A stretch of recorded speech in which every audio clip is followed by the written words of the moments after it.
Hello, my name is Alex Sisson, and I'm talking to you today from the Markham IELTS Center. We are going to be going over the IELTS tests. We will be discussing the test, and I'll give you an introduction, and then we'll dissect the test. So let's begin. First, we'll look at Part 1. Part 1 is a 4 to 5 minute conversation that you will have with the instructor. You will be given general questions, usually based around an initial introductory question, and then we will proceed to questions revolving around topics such as hobbies, background, friends, family, and more. Part 2, you will be given a topic card from the instructor. You will then be given 1 minute to make notes to answer this topic card. After you have made the notes, the instructor will ask you to speak for 2 to 3 minutes uninterrupted. Part 3 is a two-way conversation. Again, it is 4 to 5 minutes, and the instructor will interact with every answer you give. The topic will revolve around your answer to the Part 2 question.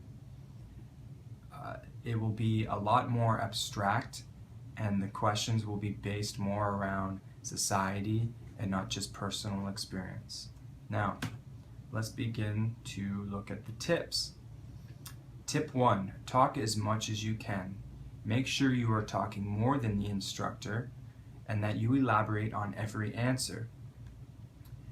You want to be fluent and spontaneous. This means that you are not memorizing answers, and you are extending every answer with great detail and insight. Be sure to relax and be confident. Develop or elaborate your answers as previously stated, and definitely ask for clarification when needed. If you do not understand a question, take the time to ask the instructor to reiterate or give the question again. Express your opinions. It is a lot easier for a student to give a longer answer when it is your personal opinion or a truth about yourself or a story or anecdote that you have from your personal experience. Practice at home and try to tell the truth. So let's begin to dissect the test. We'll begin with Part 1. This part will begin with a brief introduction where the instructor will ask you your name, where you're from, and more. You may be asked, where do you come from? Where do you live now? Or tell me something about your hometown. You may also be asked something about your personal background and information. Questions may revolve around, are you a student or do you have a job? What do you do for a living?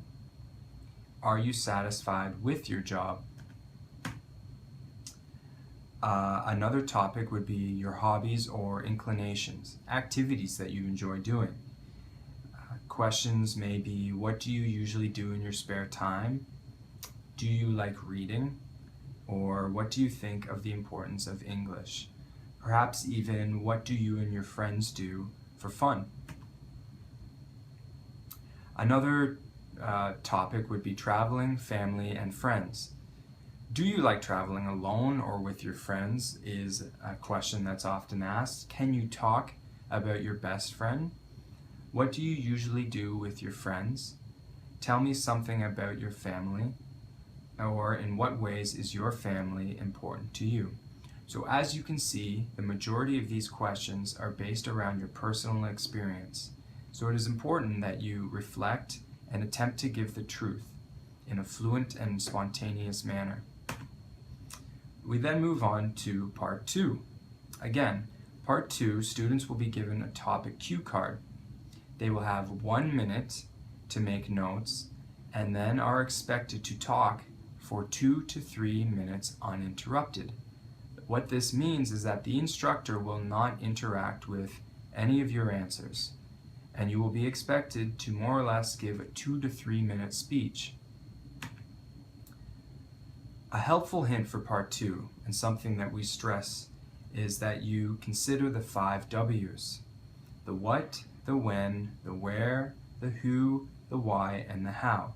This will help you to strengthen your answer and to extend it so that you will be able to fill the 2 to 3 minute time period with ease. An example may be a question such as, or a topic such as, describe a game or sport you enjoy.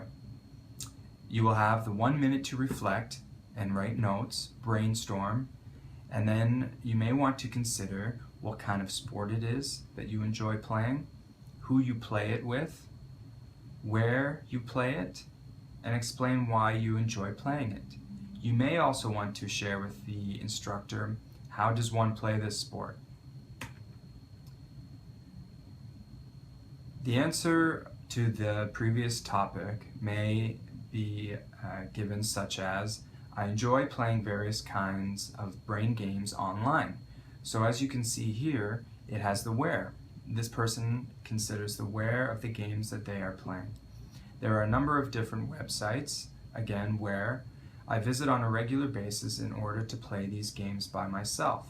The objective of the games is to exercise different areas of your brain. This student has already, within the first 2 to 3 sentences, considered the where, the what, and the how.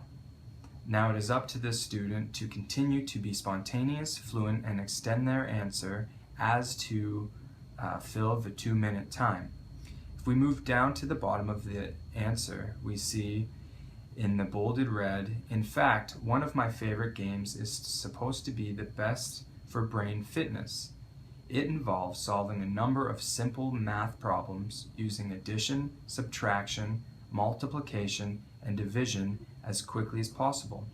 I really hope these games will enable me to preserve my intellect and my memory into old age.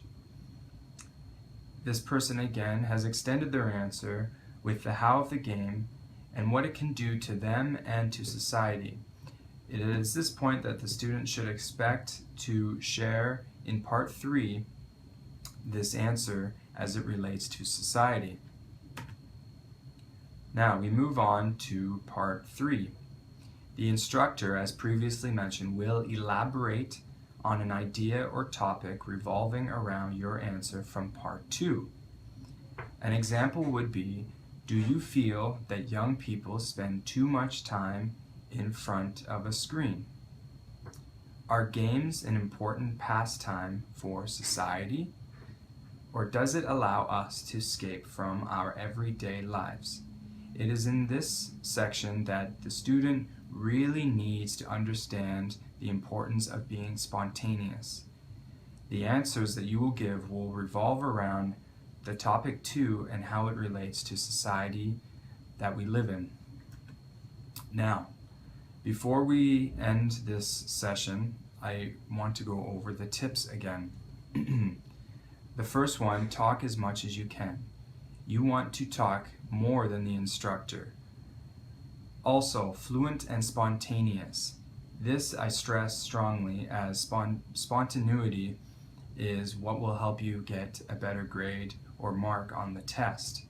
Do not memorize answers. The instructor is trained to decide whether you have memorized the answer or not. So make sure that you are spontaneous and do not memorize the answers. Relax and be confident.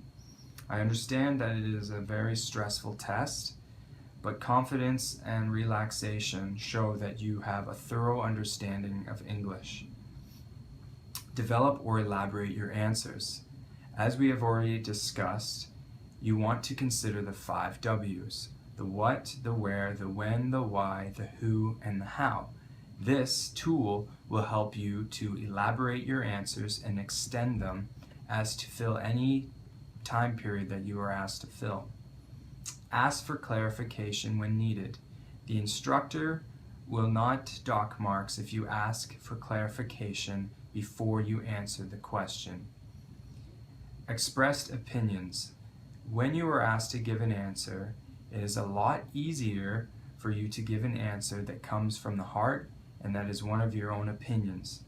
Practice at home. It is important that you set a schedule for yourself every day to practice your English on a regular basis. And last but not least, tell the truth. As already stated, it is a lot easier for a student to develop their answer when it is an experience that they have had themselves or shared with a friend or family member. Thank you for listening and good luck.